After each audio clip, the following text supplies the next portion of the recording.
Hi, I'm going to talk about the Joint Region Marianas Integrated Natural Resources Management Plan. My name is Jennifer Horeg, and I'm the Natural Resources Conservation Program Manager with NAFAC Marianas. I'm going to go through this really quickly, so hold on. The Joint Region Marianas, this is a little organization chart because I know it's a lot to understand, but it is, Joint Region Marianas is a Navy Joint Military Command, and it's the Installation Management Authority for all DoD installations on Guam and the Northern Mariana Islands. So this includes Andersen Air Force Base, Naval Base Guam, Tinian Lease Lands, and FDM, also the Marine Corps Base Camp Blas. And all of this is supported by the Naval Facilities Engineering Systems Command, or NAFAC Marianas, and specifically for this, NAFAC Marianas Environmental. A little background is the Joint Region Marianas was established in 2009. It was to provide executive level installation management support for all DoD components and tenants assigned in the region. And this was also to provide, to ensure environmental compliance with laws and regulations. So the majority of the U.S. Air Force lands were transferred to Department of Navy, just the land itself, but U.S. Air Force, or Andersen Air Force Base in this case, retained management of mission essential activities like runways and so forth.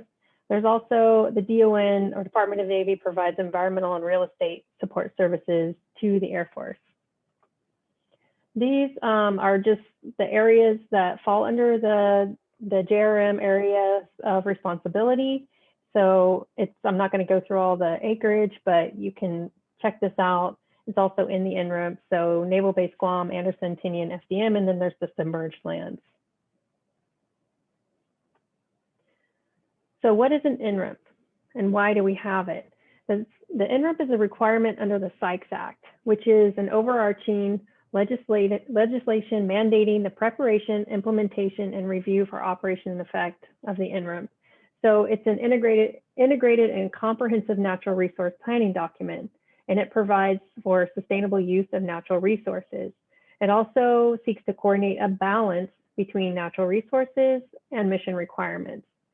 To develop an INRMP and be able to have a compliant INRMP that you're going to use, you need to develop it with and in cooperation with your Sykes Act partners. Sykes Act partners include the Fish and Wildlife Service, also appropriate state and territorial fish and wildlife agencies.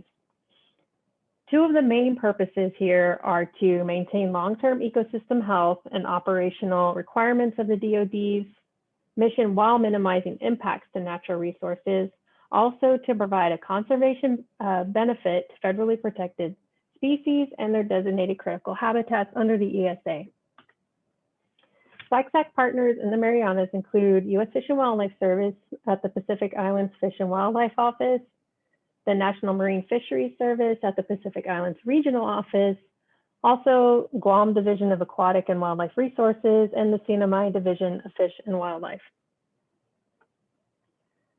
The original INRMP was developed in 2013, but it was not compliant because it was not signed by all Sykes Act partners. It was still had a little more work that needed to be incorporated. So that happened over a number of years. There was a lot of meetings and working together with our partners. And by 2019, the INRMP was signed by all Sykes Act partners. And this is the version that we're working under. INRMPs need to be annually updated as they are reviewed by installations for small changes. And we did do an update in 2020, and those changes were sent out to our partners. But a 5-year review or update could be a review that, as is under the Sykes Act, is as to operation and effect. So that might be larger changes to management actions, or maybe change in how species listing, and that is something that would be reviewed with partners. Just a quick overview of the chapters. These are the areas that are covered under the under JRM, including Chapter 13, which just talks about implementing all of the management actions. And the management actions that are in each of those chapters include terrestrial habitat management, protected species management, invasive species management and outreach, also migratory bird management, marine habitat management, and protected species management for marine species. And under these, there are so many projects. You might have heard about a lot of them in the multiple talks that have taken place over last week and this week. There are a lot that are coming out, especially from the invasive species management. There'll be an outreach one. There's a lot of terrestrial habitat management talks. So I couldn't get into it here because I just don't have time, but there's over 100 projects going on at the same time. Real quick, goals and objectives, mainly to ensure the military mission sustainability and environmental compliance, of course, and also to provide ecosystem-based adaptive management, provide a conservation benefit to listed species, also, of course, the interdiction control and eradication of invasive species, integrating climate change into adaptive management strategies, and enhancing opportunities for environmentally sustainable commercial, recreational, and cultural activities. And finally, to develop and encourage coordination, communication, and outreach with our partners. That's a big one. And finally, the benefits. I mean, it's obvious when you have a planning document that's being used, there are a lot of benefits. We hope that we're helping natural resource managers more effectively manage their resources and ensure that the installation lands remain available and in good condition to support military mission. Of course, conserving and rehabilitating natural resources on lands administered by JRM and supporting sustainable multi-purpose use of resources and public access.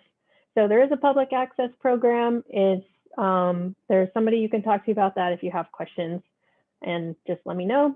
Participating as appropriate in regional ecosystem initiatives, precluding designation of critical habitat, and complementing Guam and Sinamai natural resource management objectives. And again, that's working with partners, so we make sure everybody's on the same page, and hopefully our projects will line up.